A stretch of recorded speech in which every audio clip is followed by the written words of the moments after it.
ওমা আজকে দুপুরে কি রান্না হয়েছে?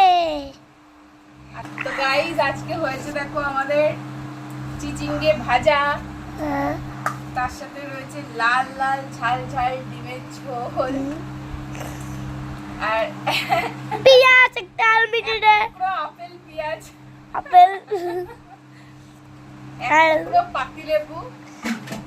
আর এখন আপাতত খাচ্ছি ভাত। আর ভাতটাকে বলবে দাদু? ভাত বলো। আর ভাত এখন আপাতত খাচ্ছি চিচিঙ্গে ভাজা দিয়ে। দাঁড়াও খেয়ে বলছি, রিভিউটা দিচ্ছি। এখন খাবো লাল লাল ঝাল ঝাল ডিমের ঝোল। খেয়ে দেখো।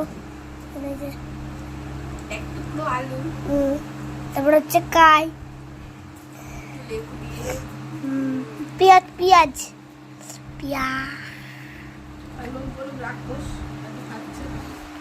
খাবার ভিডিও না ছাড়লে কি হয়েছে দেবে?